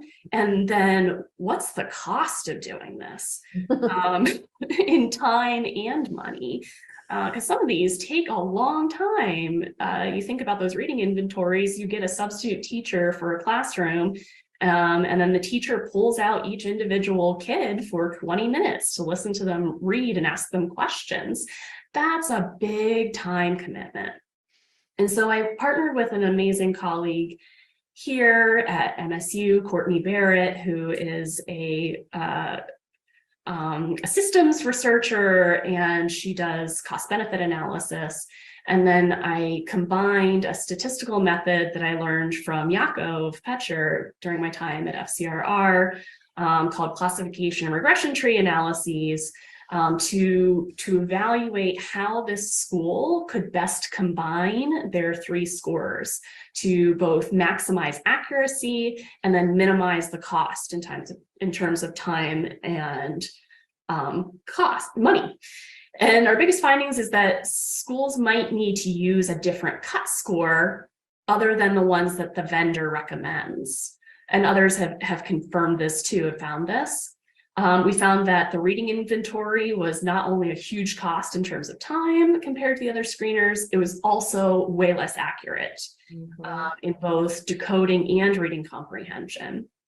And so, Barbara, you talked earlier about this journal article paywall barrier to getting research out, and I've experienced the same thing. But I'm excited there's some movements in open science where people are starting to do a couple of different things. And one of those things that researchers are doing are pre-printing their research. So pre-printing is while the research is being peer reviewed for a journal, and then after it's accepted to a journal, you can put the manuscript, the pre-published manuscript, on these servers. So we have this particular article, if anybody's interested in it, on something called Psych Archive, which is a preprint server. So that's huge. Yeah, no, that was great. Very exciting. So Adrea, what are you thinking about for the future of reading research? Yeah, oh man, it's so cool to have students of my own now. I'm really excited about their work. So this idea of actually using these assessments to make specific decisions has all kinds of new research questions that we can look at now that we have these methods of, okay, let's go in and apply rigorous research to the schools. And so I'm interested in the consequential validity. So what decisions are people actually making? What decisions are people actually making with this data? And are there some unintended consequences of some of this? And so by looking closely at language, especially looking at syntax and grammar, we come across a lot of very appropriate grammatical variations. So for example, dialect, every single one of us speaks a completely different dialect. Not completely different, but we all speak a dialect of English. There's no standard English, right? English is constantly evolving. Every language is constantly evolving. And so we want to make sure we're capturing indicators of language disorders, but we don't want to identify language variation as disorder when it's not actually disorder. And so one of my students, Lindy Johnson, is really interested in this. And so when we're scoring our writing data, we're making sure that we're differentiating and training people who are scoring to understand natural language variations due to things like African American dialect and Southern English dialect are the ones we're starting with. And what's been very exciting is we're continuing to work with Dr. Lakeisha Johnson at Florida Center for Reading Research, who was a postdoc, actually a doctoral student and a postdoc on our projects when we were there. And now she's since come back as a faculty member. So that's been fun to work with her on that. Another one of my students, Katie Valentine, is doing a great job investigating what is curriculum-based measurement actually measuring besides just how much they wrote. Like I mentioned before, we can pick out the pieces of vocabulary and grammar and spelling. And she's looking at measurement of this. She has some excellent statistical skills, and she's connecting this to how school psychologists can actually make more instructionally relevant recommendations for teachers instead of having this big long report that nobody ever reads again or uses. We're really connecting these component skills to action. What is that action? And trying to shift it to more appropriate and best practices action and avoid some of the problems we're seeing where if you just use a broader score, there's a lot of valid criticism out there that people just use this broader score and say, oh, this is just a student with a disability. They're never going to be able to learn. And we're saying, no, that's not what we're saying with these scores. Let's break it down to where they are in their development of learning the things that all of us need to learn and had to learn throughout our instruction, and place the emphasis on the instructional decisions rather than the categorization piece. And then finally, third student, Cherish Sarmiento, I'm thrilled she found this metric in writing that we can capture the breadth and depth of vocabulary. And she has this paper that's also pre-printed on Psych Archive, where we're actually, the vocabulary measure she looked into is the best predictor of their writing. It's related to their reading development, is a super easy kind of screener. And it also, we're working on how it gives information to teachers about the types of morphology pieces that we would want to instruct in classrooms. She's also incorporating academic language instruction in science. She's a former science teacher. And so we want to continue integrating this work, which I know FCRR has tried to do for a while too, show the absolute necessity of literacy skills for science, social studies, and math. And then I'm really interested in these systems decisions. I think there's so many more research questions that we can ask in terms of what schools are doing based on the policy pressures that they're feeling, this is social pressures that they're feeling, and then giving them the tools and the information and better knowledge about rigorous research to inform these complex issues. Oh, thank you so much, Adrea. Exciting to see your progress in research and getting an IES grant. You're like a star protege. Thank you. I can't tell you how much that means to me, Barbara. I would never picture myself sitting right here, right now, when I first started in 2016. So I appreciate that journey. Barbara, I hope your career and your protege, that of your proteges, is helping you answer your first question about why here in English speaking language with one alphabetic, script, why we have so many struggling readers. Struggling readers. It's not their fault.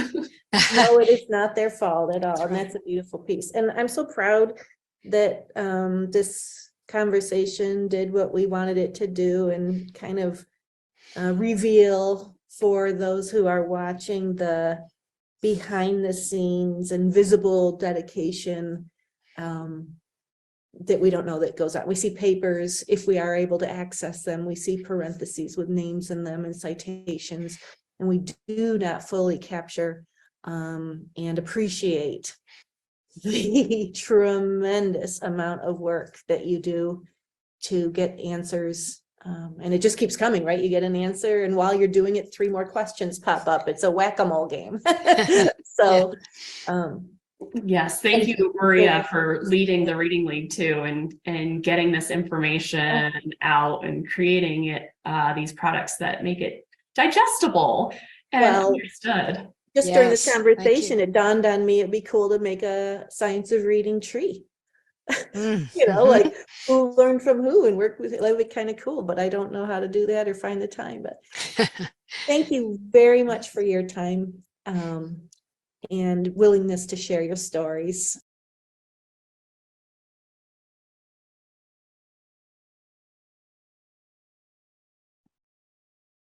Hi there, everyone. Thanks so much to you, Dr. Truckenmiller, and to Dr. Foorman. I think she'll be joining us in a few minutes. My name is Dr. Heidi Bevering Curry. I am the Chief Academic Officer here at the Reading League.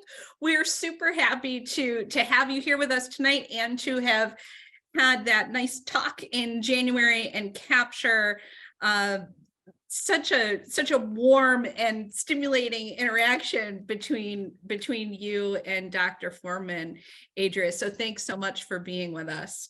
Do you have anything that you'd like to say to the folks viewing tonight or later in streaming video? I'm just delighted to see so many people join in, and yay, there's Dr. There we Foorman. go. Sorry. Just one of the things that I had said, and it still keeps striking me as I listen to Barbara talk too, is the team effort that all of this is, and that it takes so many people with so many different talents in so many different areas to make this work. And one of the themes I saw in the chat and in some of the Q&A is really this idea of it's not a research to practice thing. It's a bidirectional arrow of research practice, practice to research. And we need the voices. Some of the things I've just loved about the Reading League is the number of voices that you have that can speak so many different languages and bring it all together. So that's what really struck me and has made me excited for the future of education science. We need a league. We need all of us. Is that where the name came from? Yeah. Yeah. That's all Maria Murray, though. I can't take credit for that. Speaking of Maria Murray, on the fateful night, faithful? See, it's late, and I've only had a third of the caffeine. On the fateful night, there's my academic vocabulary, that I met Dr. Maria Murray, I walked into Benita Blackman's cognitive psychology that reader as well. All 2006. Yep. All of my students have my copy of that reader right now, and I've been trying to track it down to get it back. Well, look what's in it. Ah, yes. There it is. So, Yep. you know, the night that Maria and I met, the night that, you know, who knows, maybe there would or would not have been a reading league after that class. We had this reader, and all kinds of just, you know, the giants whose shoulders we stand on, all just packed into these 3 little volumes. Well, they're not really little, but these volumes that we had to read for that class. And, you know, who would have known that this movement would have gotten the traction that it has right now? There have been folks banging the drum for evidence-aligned instruction for decades. And we are so fortunate to be around at a time where what's now known as the science of reading, it has really entered the zeitgeist and is something that schools and admins and higher ed are really starting to pay attention to and learn about and engage in. We're going to see really fantastic results for our students over the next few years. I do believe that. So thank you for your contributions there. I'll just comment on that. I hope so. I'm a little worried, though, that a lot of the evidence-based interventions are really small group, like Benita's, like University of Florida's UFly, Sound Partners, but it's really one-on-one. Yeah. And when you look at what's needed for the classroom, primary grade classroom, it's there's a tough choice. So for example, New York City, I'm now living outside of New York City, but a journalist asked me what I thought about the New York City mandate to use one of 3 curricula.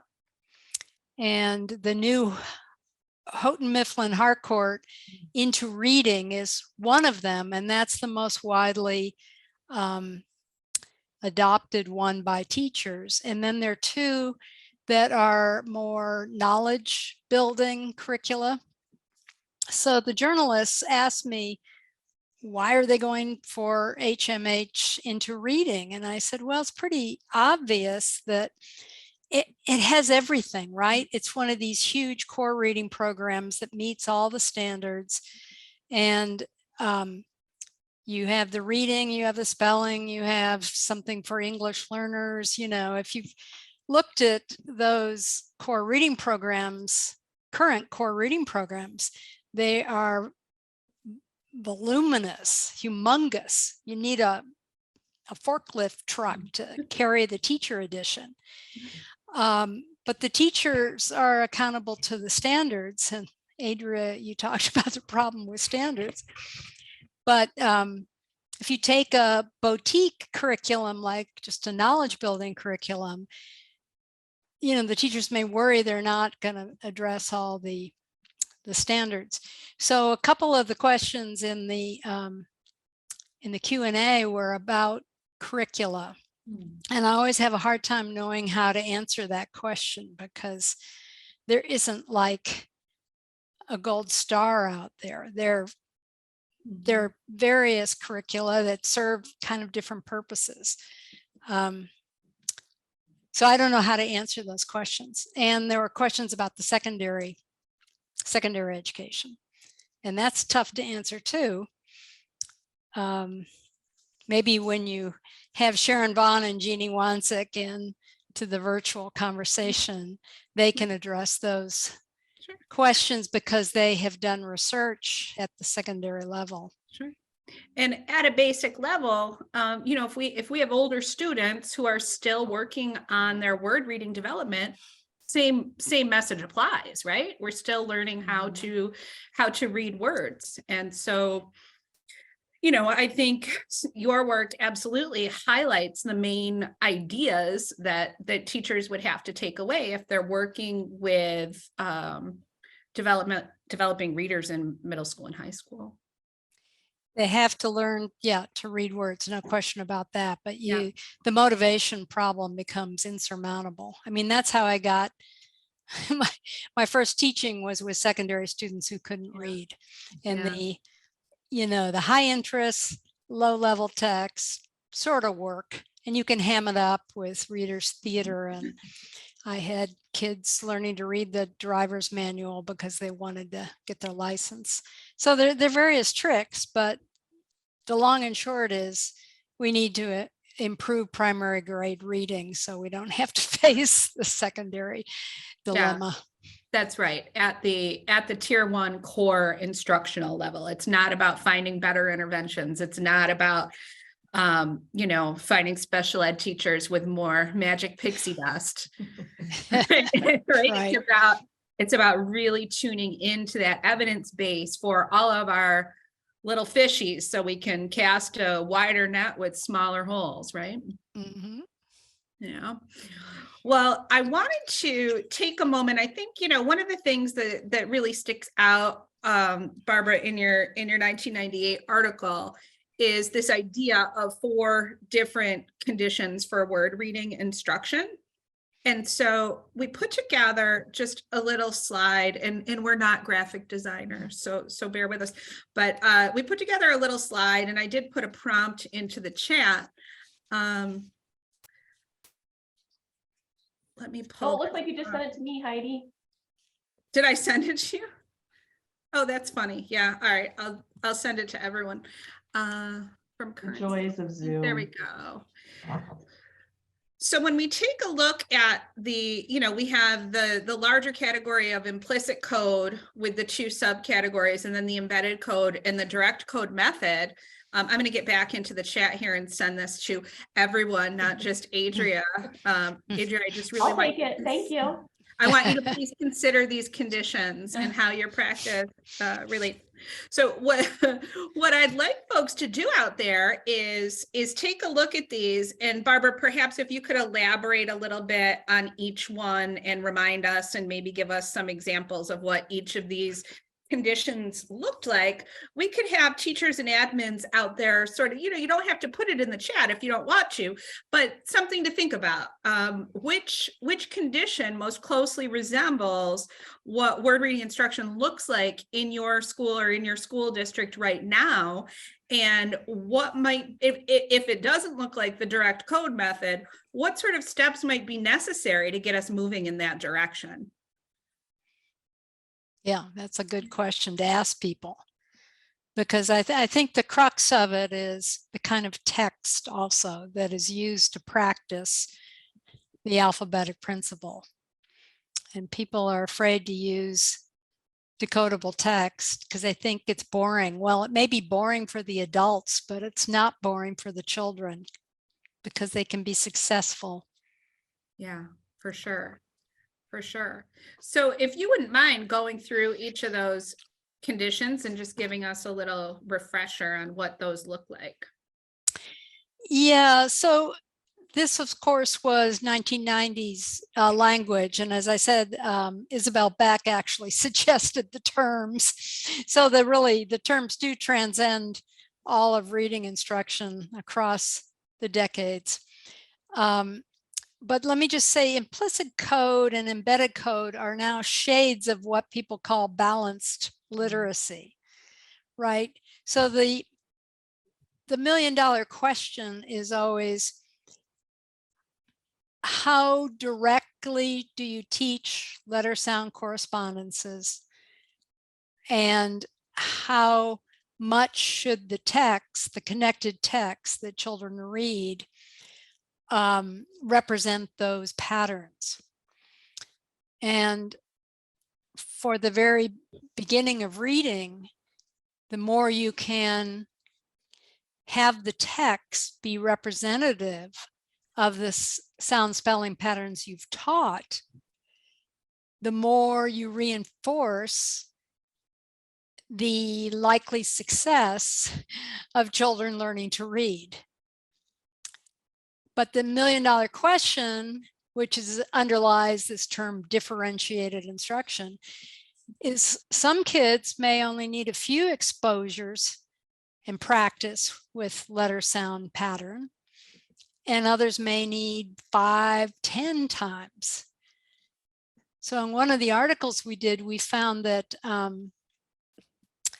one of the, gosh, I'm forgetting the name of it now, the old DISTAR became Reading Mastery, right?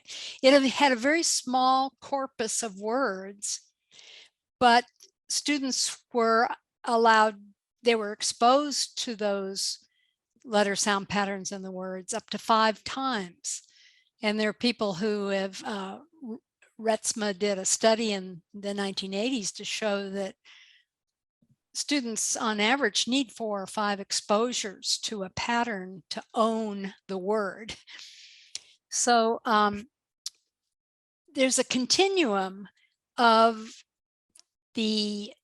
or it's actually sort of multidimensional, the number of times you need to be exposed to the pattern, and then how frequently that pattern exists in the text. So the problem with implicit code is the texts are often these leveled texts that are designed on totally different factors, right? Word frequency, sentence length, and pictures are the main factors determining the leveled text. And that doesn't have anything to do with learning the alphabetic principle, the letter sound patterns. Oh, I like your cat, Adrea. So that's a fundamental problem that you need to, whatever program you use, you have to look at the text closely and look at the teacher's edition and the scope and sequence and look for that congruence of what's taught in the phonics, the letter sound sequence, and how it's practiced in text. That's the most critical thing. So the implicit code is totally incidental, and it leaves it up to the student to figure out what, how the alphabet works, how the letters and sounds correspond. Embedded code was an attempt by the district we were working in to have a step towards phonics. So they had a list of phonics rules or sound spelling patterns they wanted to teach. And we helped them with this. They went through the entire school library and picked out trade books that had that letter sound pattern, part of the problem was that there may only be one incident of that pattern in the entire book. So if a teacher, when she got to that part of the book, had a little whiteboard and put that spelling pattern on the board and had a lesson around that, you could have some decent instruction. But that put a lot of weight on the teacher to really make that lesson happen with that kind of sparse support from the text. So that's the downside of embedded code. Yeah, yeah. But direct code obviously is where you teach explicitly the letter sound patterns and you have the text that allows the student to practice. Great. Yeah. So one of the things that it's a question that we get asked a lot, which is why we have it on our website, the resource I'm about to share with you, but also I'm seeing it come up in the chat a little bit, is where do I find high quality decodable text? And so, you know, we certainly haven't gone through and deeply analyzed these decodable texts, but what we have done is put them all in one place. You know, the ones that we're aware of, we put them all in one place so that administrators and teachers can at least find them in one place with a link to the point of purchase or the point of download if they're free, without having to just scour the internet and Google themselves to death. So Maria, if you want to, I know you're out there in computer land, if you would like to go on our website and just put a link in the chat to our decodable text sources page. I want to be clear that, again, these aren't recommendations. It's just a place where we've curated the ones that we know about, just to make it easier for folks who are shopping around. But you can find that on our website at thereadingleague.org under the resources tab, decodable text sources. And we have them organized by ages that they might be appropriate for. Adrea. That's a great phrase. Yeah.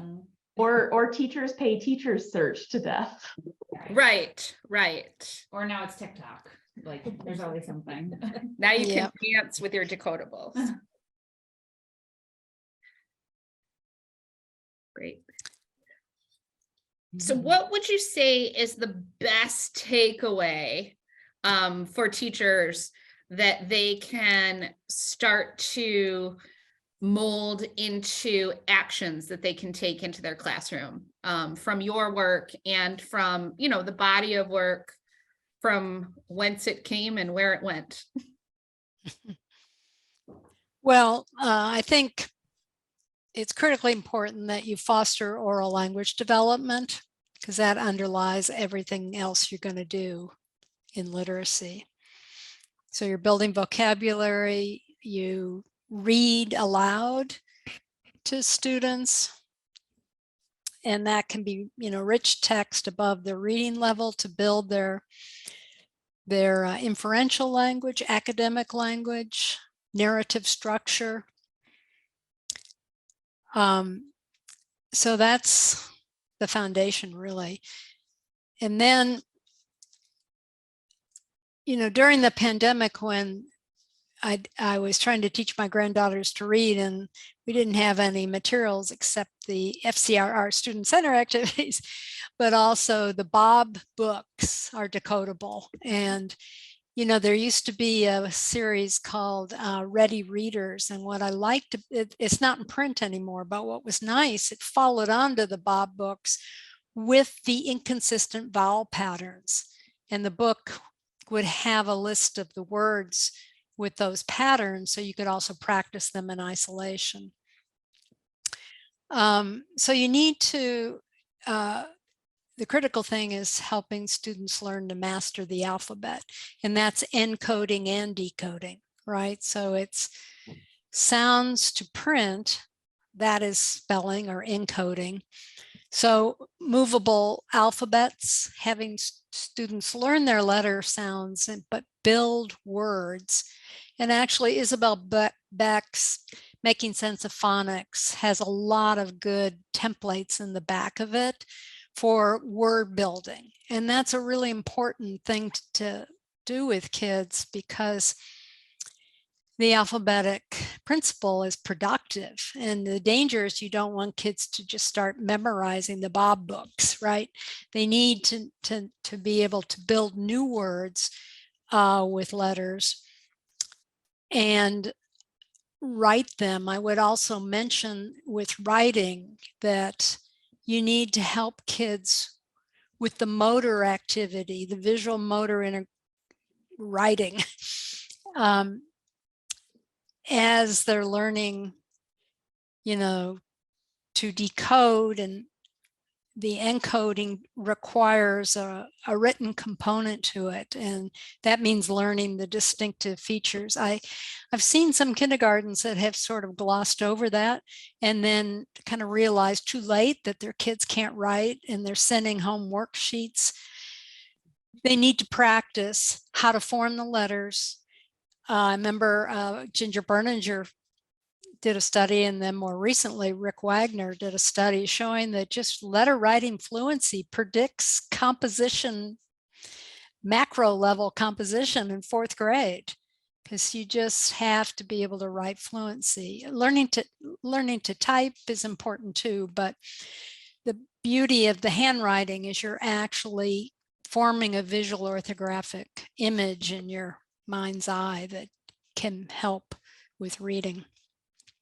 So that's all important, the encoding, decoding. Then the fluent writing and the fluent decoding is essential if you're going to have enough mental space left over to pay attention to the meaning of what you're reading. And then I would also add to reinforce what Adrea said about morphology, because I see, when I see a good 2nd grade teacher, I just want to hug them, because that's where you have to get to the depth of English orthography. Yeah. The inconsistent vowel patterns and the beginning of the morphological endings. Yeah. English is morphophonemic. Mm-hmm. So you need that, and you need it with spelling, because when you add suffixes in particular, there's a spelling shift and often a sound shift.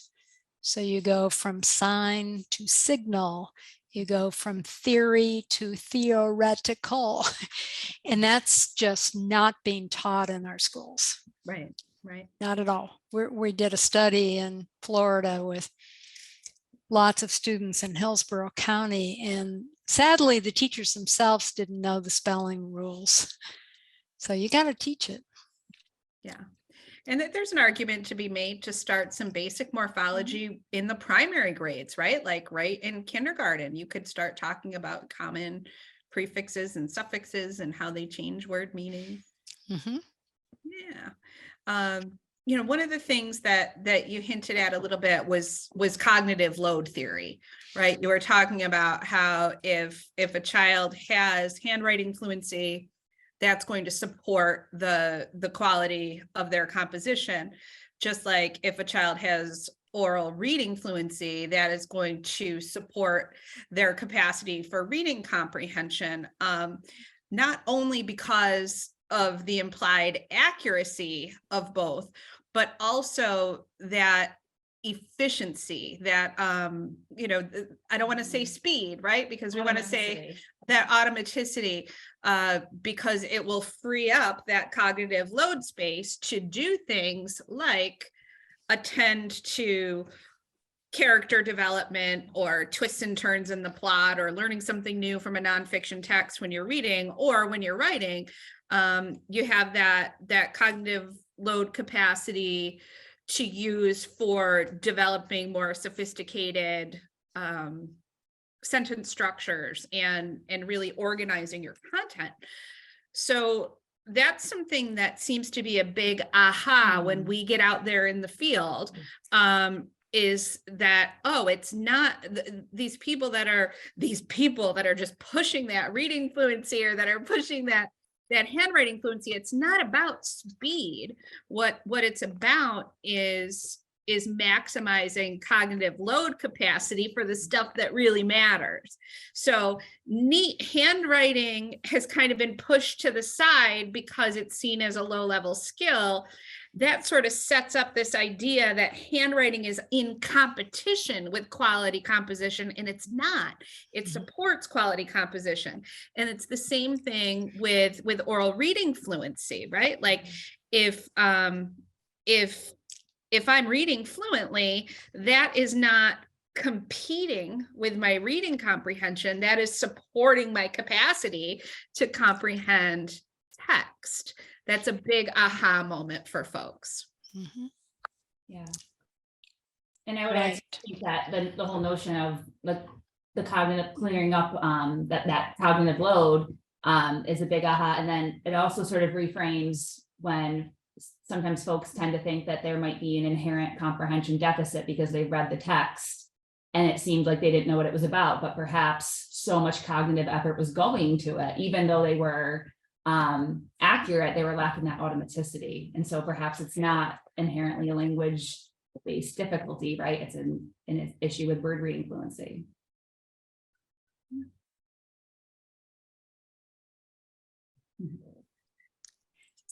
So I'm taking a look in our chat and also in our Q&A. Doctors Foorman and Truckenmiller, are you seeing anything that you're able to spitball on? There is a question, and this comes up often, about the use of computers or keyboarding versus pen and paper. What are your thoughts on that? I think it's a great question, Katie. And I like what Barbara Foorman was saying about handwriting, you know, the input that you get from the kinesthetic motion of handwriting in creating that connection cognitively. You know, there's some great theoretical work on the three components of words and really strengthening our mental representation of words by knowing the sound, knowing the meaning, knowing the orthography or how that letter is formed.